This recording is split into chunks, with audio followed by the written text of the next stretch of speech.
Haas, primeiramente, bom dia a todos, bom dia, professores, bom dia, alunos, amigos. É, Vamos começar pela introdução, a minha inspiração. Eu vou falar da minha inspiração, meus conceitos, os meus objetivos e como eu fiz a minha pesquisa. As minhas inspirações e os meus conceitos foram a emancipação feminina, o pós-feminismo em si, Tank Girl, né, a personagem em qual eu baseei toda a minha coleção, e o gênero fictício pós-apocalíptico. Isso é uma continuação de um trabalho que eu fiz previamente, em 2017, sobre o meio pós-apocalíptico e como sobreviver usando certas vestimentas para te auxiliar nessa sobrevivência. Os meus objetivos foram, primeiramente, a criação de uma coleção e, em segundo lugar, disseminar conhecimento sobre esses personagens que eu estudei. A minha pesquisa foi feita por meio de livros, revistas, textos, websites, HQs e o filme da Tank Girl, principalmente. E toda essa pesquisa foi feita na língua inglesa, não existe material, quase não existe material, sobre esse tema na língua portuguesa. Sobre a Tank Girl, eu vou falar sobre a emancipação feminina, o que considerado traços femininos e traços masculinos, sobre um pouco do pós-feminismo, a Tank Girl e a sua relação com a Madonna. Emancipação feminina, sobre isso, o dicionário de Oxford define emancipação feminina principalmente como a obtenção da igualdade completa, seja essa igualdade social, econômica, religiosa ou política, entre mulheres e homens, sem que não haja diferença entre os dois. Aqui eu falo um pouco sobre o que é considerado traços femininos e masculinos. Femininos são gentileza, modestia, altruísmo, sensibilidade, intuição, empatia, humildade. Masculinos, assertividade, ambição, racionalidade, independência, iniciativa, controle emocional e coragem. A Tank Girl é uma personagem bastante masculina nesse aspecto. Ela tem bastantes traços masculinos. Sobre o pós-feminismo, é um termo que refere-se ao feminismo contemporâneo, essa atualidade, o mundo que a gente vive agora. E tem como foco coisas como empoderamento, escolha individual, independência, cultura de consumo, moda, hibridismo, humor e o prazer sexual do corpo feminino. E a amostra, né, não tem mais essa coisa de ter vergonha do próprio corpo. E sobre a Tank Girl, eu vou mostrar o que certas pessoas falam sobre ela, começando pelo próprio criador dela. E ele fala assim, que Tank Girl é Thelma e Louise antes delas existirem.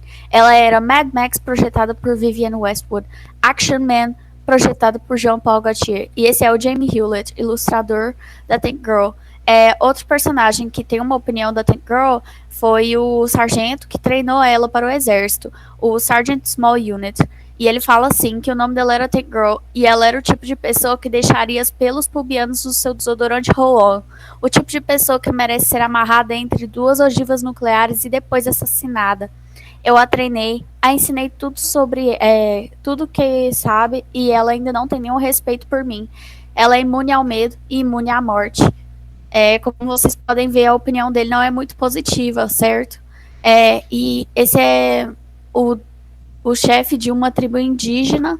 Ele fala assim, ele acredita que ela é uma deusa. Ele tem uma opinião muito positiva dela. As opiniões variam bastante.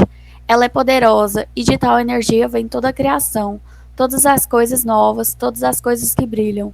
Ela dará um beijo excitante a um mundo tão velho e maltratado que esqueceu como é estar ereto e brilhando com vida em uma manhã orvalhada no verão. Ele acredita então que a Tank Girl é uma deusa e comanda muita coisa.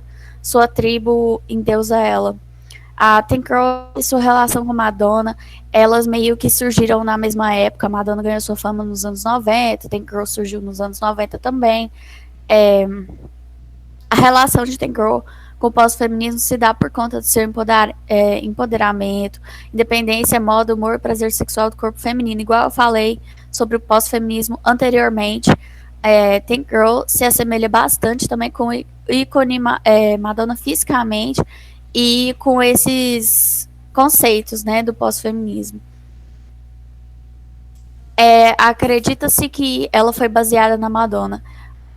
Ao analisar as vestimentas da Tank Girl, eu pude encontrar 3 estilos predominantes, que foram o punk, o grunge e o desconstrucionismo.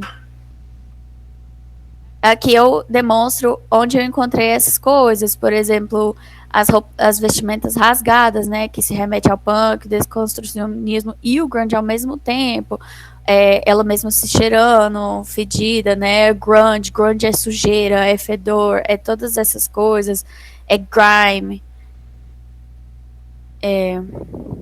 Aqui eu vou falar um pouquinho do público-alvo, né? Eu escolhi a minha marca escolhida foi a Diesel. E o público-alvo dessa marca é o masculino e o feminino, porém a minha coleção é estritamente feminina. A classe A, de 20 a 35 anos de escolaridade alta, independentes, profissionais, experimentais e elegantes, coisas que a Tank Girl não é. Porém, eu fiz essa escolha para esse público-alvo, que eu acredito tem mais chance de conhecer ela, por ter mais acesso a esse conteúdo, já que é tudo na língua inglesa. Conceitos da marca são ousadia, criatividade, reverência, originalidade, influência punk.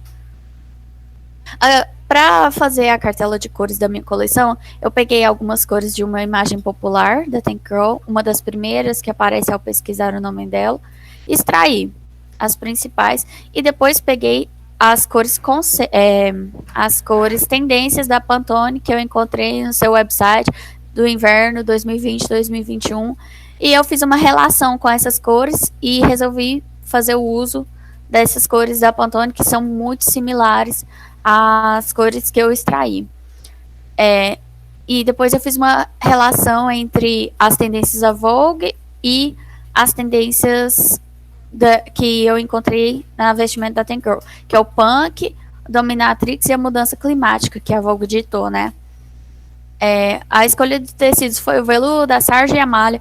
Todos esses tecidos foram escolhidos pelo uso da Tank Girl, ou então por ser brilhante e chamativo, por abraçar o corpo de uma forma que deixa a silhueta bem ampulheta, assim, dando um certo empoderamento. Então, ou então por lembrar o pós-apocalipse, né? Por ser respirável, leve, poder correr, ter mais facilidade de andar e ser durável, né? A coleção Tank Girl, eu escolhi 3 personagens para basear ela. Cada bloco representa um personagem e para os conceitos que eu escolhi para escolher esses personagens foram o tamanho de sua presença em forma geral no filme e nos HQs, se elas aparentam alinhar com o conceito do pós-feminismo. Eu também decidi escolher os personagens que o nome termina com a palavra girl, que significa moça ou garota na língua inglesa, e se faz parte das personagens da turma fixa de Tank Girl. Esse aqui é o meu primeiro bloco. Aqui eu estou demonstrando todas as vestimentas, todas as cores que eu utilizei. O Military Olive, que é esse verde, ele representa o tempo dela no exército. O Fire Brick representa todo o sangue derramado por Tank Girl, porque ela é uma pessoa extremamente violenta. Blue Depths e o Almond Oil são mudanças de tonalidade daquelas tendências que eu mostrei anteriormente de cores da Pantone, extraídos por um símbolo recorrente nas vestimentas dessa personagem que vocês viram anteriormente. O bloco 2 é da Subgirl.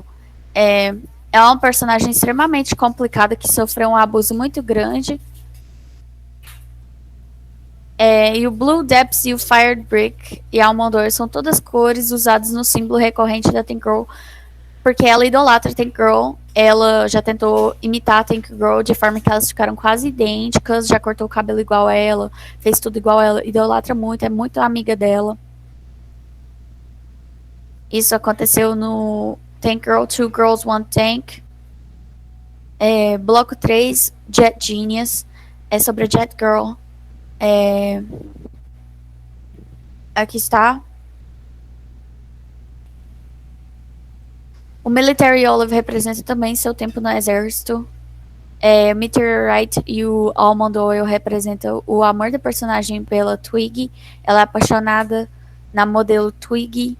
E essa modelo, ela é de uma época mais antiga, não é atual. E muitas das fotos dela são em preto e branco. Então eu fiz essa relação. E o Meteorite pode também representar o ar de mistério que essa personagem passa, porque ela é a que menos tem história em comparação às duas outras. Aqui são os meus looks conceituais, e o do meio foi o look que eu construí. Eu não tenho foto dele agora, mas ele ficou. Foi dito que ficou bem parecido com o desenho original. Elementos em comum durante toda a coleção foram as cores, os tecidos, a silhueta, referências, histórias, personagens.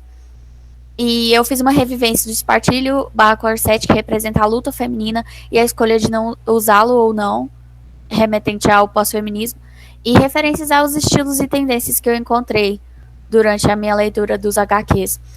A minha conclusão é que o projeto discutiu todas essas coisas, né? O tecido, silhueta, tendências, subculturas pertinentes. E eu retratei sutilmente, ainda de acordo com a marca, todos esses conceitos, e eu ainda disseminei toda essa informação sobre as personagens como eu queria. Então eu acredito que o objetivo foi alcançado. Eu gostaria de agradecer toda a minha família, todos os meus amigos, todos os meus professores. Muito obrigada para quem me ajudou na criação desse projeto. Para mim foi muito divertido. Eu sempre quis fazer isso e foi uma ótima continuação ao meu trabalho.